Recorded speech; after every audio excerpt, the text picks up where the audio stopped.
আজকে বাচ্চাদেরকে মসজিদে দিয়ে একটু হাঁটতে বেরিয়েছিলাম। একটু কি প্রায় অনেক জায়গা হেঁটে এসেছি।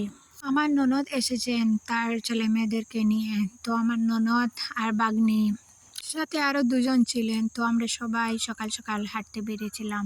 আসসালামু আলাইকুম, সবাই কেমন আছেন? আশা করছি আল্লাহ রহমতে সবাই ভালো আছেন। আলহামদুলিল্লাহ, আমরাও ভালো আছি। আজকের ব্লগটা একদমই সকাল থেকে স্টার্ট করে নিচ্ছি। এই তো সকালের হাঁটাহাঁটি দিয়েই শুরু করলাম। হাঁটতে তো বেরিয়েছি অনেক সকালবেলা। এই যে দেখো, সূর্য মামা উঠে গেছেন। এই দিকটায় আমি প্রথমবার গেলাম। ভিডিওর শুরুতে আপনাদের কাছে আমার রিকোয়েস্টটা করে নেই, আমার আজকের ভিডিওটা যদি ভালো লেগে যায় প্লিজ একটি লাইক দিতে ভুলবেন না। আর আপনি যদি আমার চ্যানেলে নতুন হয়ে থাকেন, আপনি চাইলে আমার চ্যানেলটাকে সাবস্ক্রাইব করে নিতে পারেন। আর ফেসবুক থেকে দেখে থাকলে ফলো দিয়ে দিবেন। আপনি যদি এই কাজটি অলরেডি করে থাকেন, আপনাকে অসংখ্য ধন্যবাদ। দেখুন, যেতে যেতে কোথায় এসেছি, অনেকটা দূর এসে গেছি। ওই যে আপনাদেরকে বলতাম না, বিলের মাছ আমরা কিনে খাই, ওই জায়গার মাছ। এখানে দেখো, পানি একদমই শুকিয়ে গেছে।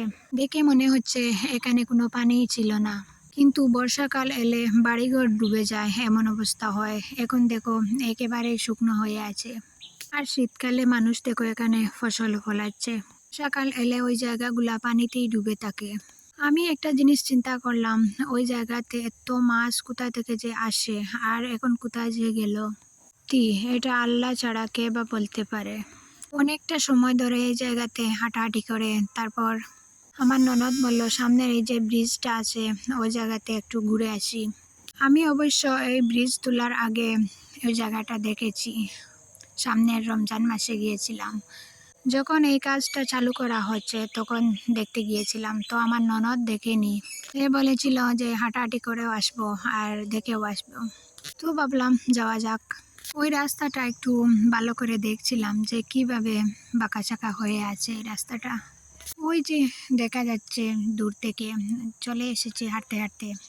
কাজ এখনো কমপ্লিট হয়নি, কাজ চলছে, কাজ এখনো বাকি আছে।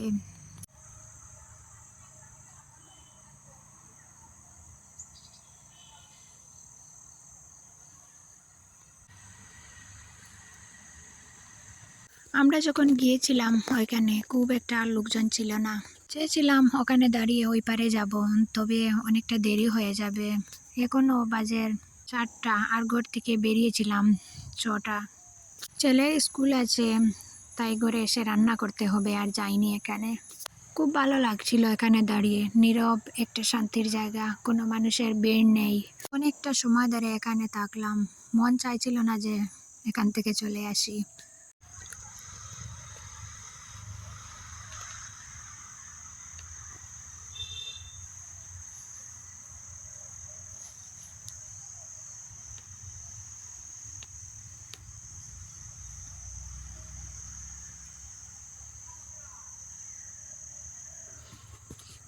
তো যাই হোক, অনেকটা সময় ধরে হাঁটাহাঁটি করে তারপরে ঘরে চলে এলাম। এসে প্রথমে আমি বিছানাটা গুছিয়ে নেব।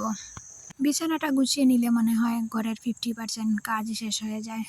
বিছানাটা গুছিয়ে নেওয়ার পর সকালের ব্রেকফাস্ট রেডি করব। এসে দেখি আমার হাজবেন্ডও উঠে গেছেন।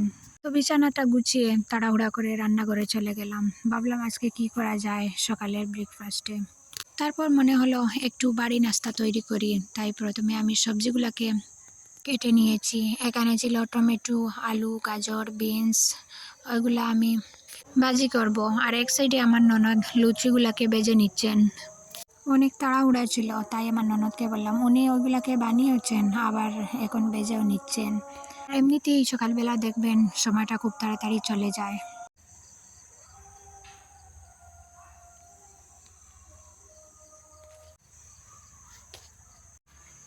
লুচিগুলা খুব সুন্দরভাবে ফুলে উঠছে। হাঁটতে যাওয়ার আগে লুচির কাই করে রেখে গিয়েছিলাম, তাই আসার পর তাড়াতাড়ি লুচিগুলাকে বানিয়ে নিচ্ছি। এই তো আমার লুচি ভাজাও শেষ, আর সাইডে ভাজিটাও হয়ে গেছে। এখন আমি তালাতে বেড়ে নেব, আর সাথে চাও বানিয়েছি। সকালে চা খাইনি, তাই এখন সাথে চাও বানিয়ে নিয়েছি।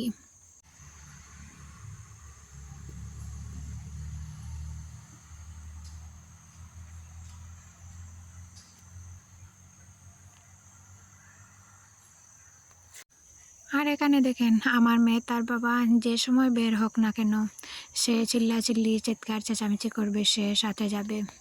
এখনও একটু বেরোবে, তাই দেখেন ও লটকে আছে তার বাবার কোলে। এই সময়টায় তাকে মিথ্যা কথা বলে ঘরে রাখতে হয়, কি করব। সে তো কোনো কথাই শুনে না, একটু আশা দিয়ে ঘরে রাখি। তার এই অভ্যাসটা ছোটবেলা থেকে এখনো যায়নি সেই অভ্যাসটা। আসলে মেয়েরা একটু বাবা পাগলই হয়।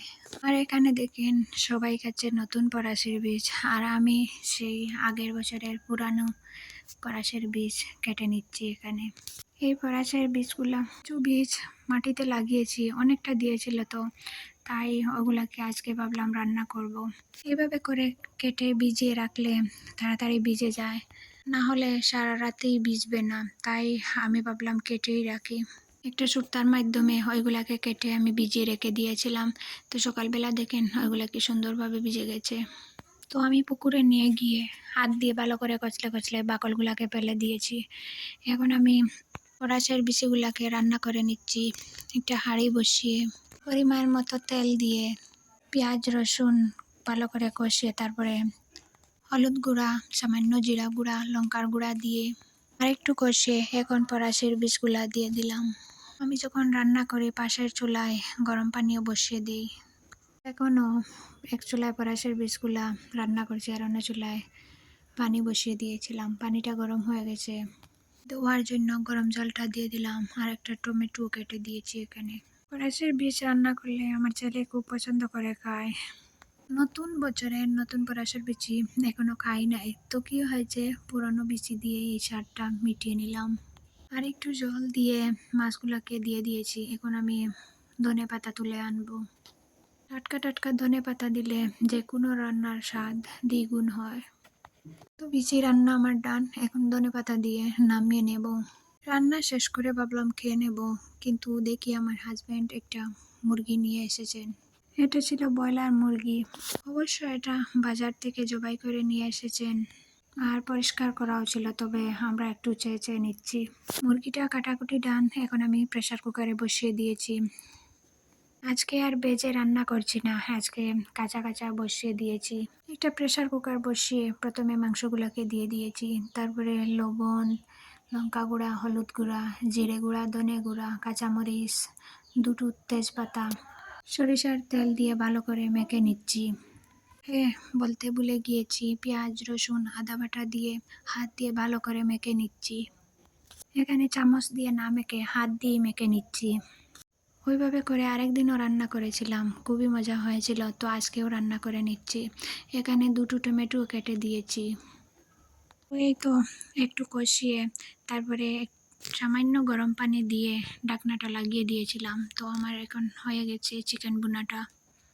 তারপরে সন্ধ্যার নাস্তায় সুজি ময়দা দিয়ে পিঠে বানিয়ে নিচ্ছি, চা দিয়ে খাবো।